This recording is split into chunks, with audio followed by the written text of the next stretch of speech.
தம் சீடர்களை இறையரசை அறிவிக்க அனுப்புகின்றார். அவர் கொண்டு வந்த அந்த செய்தியை கொண்டு சென்று எல்லோருக்கும் சேர்ப்பதற்காக அனுப்புகின்றார். அன்புக்குரியவர்களே, இந்த சூழ்நிலையிலே இந்த சீடர்கள் இவர்கள் 2 காரியங்களை மக்களிடம் கொண்டு போய் சேர்க்கிறார்கள். முதலாவதாக எடுத்துக்கொண்டோம் என்றால் செய்தியை கொண்டு போய் சேர்க்கிறார்கள். யாருடைய செய்தி? கிறிஸ்துவினுடைய செய்தி. ஏன் இதை நாம் சொல்ல வேண்டும் என்றால், அவர்கள் தங்களாக ஒரு கதையை பிணைந்து அதை கொண்டு போய் சொல்லவில்லை. இயேசுவிடமிருந்து ஒரு செய்தியை பெற்றுக்கொண்டு அதை மக்களிடம் கொண்டு சேர்க்கிறார்கள். அன்புக்குரியவர்களே, இயேசு ஒரு செய்தியை சொல்கிறார் என்றால் அது கடவுளின் செய்தியாக இருக்கிறது, அது உண்மையாக இருக்கிறது. எனவே அப்படிப்பட்ட அந்த உண்மையான அந்த செய்தியை, கடவுளின் செய்தியை அவர்கள் இயேசுவிடமிருந்து பெற்று அதை மக்களுக்கு கொண்டு போய் போதிக்கின்றார்கள். இரண்டாவதாக பார்க்கின்ற பொழுது என்ன செய்தியை போதிக்கிறார்கள்? அப்படி என்ன செய்தியை கொண்டு வருகிறார் என்றால், ஒரு டிமாண்ட், நம்மிடமிருந்து ஒன்றை கேட்பதை போல இருக்கிறது. மனம் மாறுங்கள், இறையரசு நெருங்கி வந்து விட்டது என்று நம்மிடம் சொல்வதாக அந்த செய்தி இருக்கிறது. அன்புக்குரியவர்களே, இந்த மனமாற்றம் என்பது ஏன் டிமாண்டுன்னு சொன்னா, உண்மையிலேயே அது ரொம்ப கஷ்டமான விஷயம் இல்லையா? ஒருவருடைய லைஃப்பை ஸ்டாப் பண்ணி என்னுடைய சிந்தனை, என்னுடைய செயல்பாடுகளை சீர்தூக்கி பார்த்து நான் சரியில்லை என்று அறிந்து என் வாழ்க்கையை மாற்றிக்கொள்வது மிக வலிக்கு கொடுக்கக்கூடிய ஒரு செயல். எனவே அந்த செயலுக்கு தான் ஆண்டவர் இயேசு நம்மை அழைக்கின்றார். மனமாறுங்கள் என்று சொல்லுகிறார். திரும்ப என்னுடைய பழைய வாழ்க்கைக்கு நான் சென்றேன் என்றால் அது மனமாற்றம் கிடையாது. எனவே ஒரு யூட்டர்ன் போடுவதை போல வாழ்க்கை முழுவதுமாக மாற்றுமாறு கேட்கிறது இந்த மனமாற்றம் நம்மிடம். எனவே மனமாற்றத்தை ஆண்டவர் கேட்கின்றார்.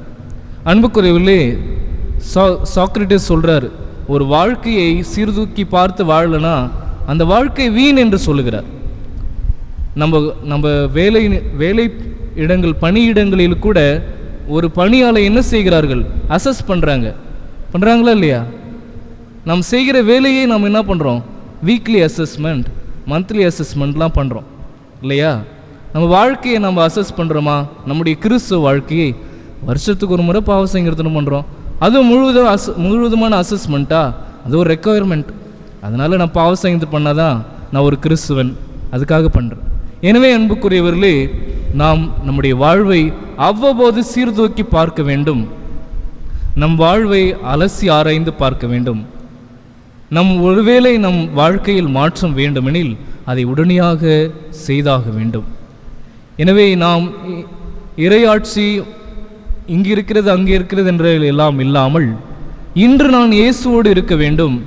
இன்று இயேசு எனக்கு கொடுத்த அந்த அமைதியை, அந்த நிலை வாழ்வை, இந்த மகிழ்ச்சியை நான் சுவைத்து வாழ வேண்டுமெனில் நான் அதை செய்ய வேண்டும். உடனடியாக நாம் மனம் மாற வேண்டும். கொஞ்சம் கஷ்டம்தான் இருந்தாலும் நாம் இதை செய்தாக வேண்டும். இரண்டாவதாக பார்க்கின்ற பொழுது அவர்கள் ஆண்டவர் இயேசுவின் இரக்கத்தை, இறைவனின் இரக்கத்தை கொண்டு போய் மக்களிடம் சேர்க்கிறார்கள். அதன் நற்செய்தியின் இறுதி பகுதியில் நாம் பார்க்கின்றோம்.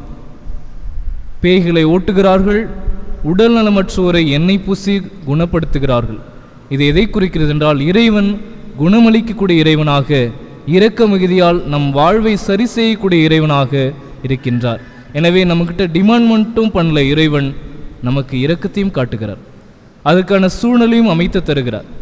அன்புக்குரியவர்களே, நாம் இவையெல்லாம் இருந்தாலுமே கூட இதை எதில் நிறைவேற்றுகிறார் இறைவன்? மனிதனுடைய நம்பிக்கையில் நிறைவேற்றும் வண்ணம் அதை அமைக்கின்றார். அப்படி டிசைன் பண்ணுறார். நீ நம்பி என்னிடம் வா, உன்னுடைய நம்பிக்கையின் மூலம் என்னிடம் வா, உன் நம்பிக்கையின் மூலம் என் குணமாக என்று நம்முடைய கையிலே அதை கொடுத்திருக்கிறார். பாருங்கள், இறைவனுடைய மிகப்பெரிய காரியம் அதுதான்.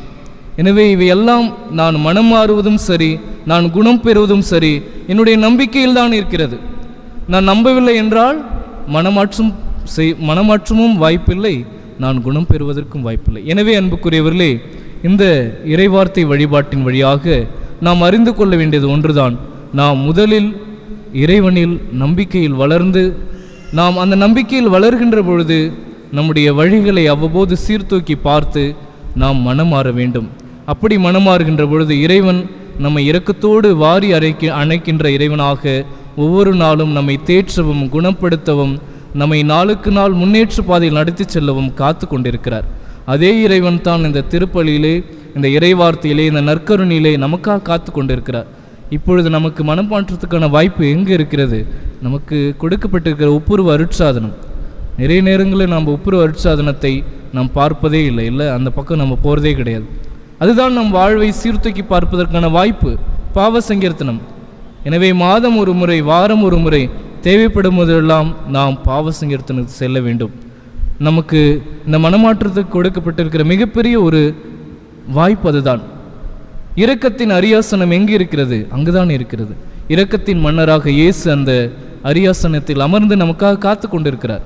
எனவே நாம் அடிக்கடி ஒப்புரவு அருட்சாதனத்தை அணுக வேண்டும்.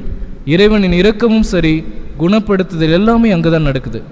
எனவே அப்படி அடிக்கடி பாவ சங்கீர்த்தனம் செய்யக்கூடிய கிறிஸ்துவலாக நாம் மாற வேண்டும் அன்புக்குரியவர்களே.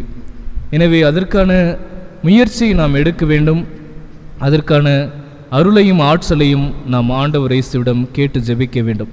எனவே இந்த திருப்பலியில் நம் உள்ளத்தில் வருகிற ஆண்டவர் இயேசுவிடம் நாம் கேட்போம். நானும் என் வாழ்வை சீர்தூக்கி பார்க்க விரும்புகிறேன், மனமாறவே ஆசைப்படுகிறேன், எனக்கு உதவி செய்யும் ஆண்டவரே என்று, என்னை குணப்படுத்தும், என்னுடைய வாழ்வை சரி செய்ய எனக்கு வழிகாட்டும் என்று அவரிடமே கேட்டு ஜெபிப்போம்.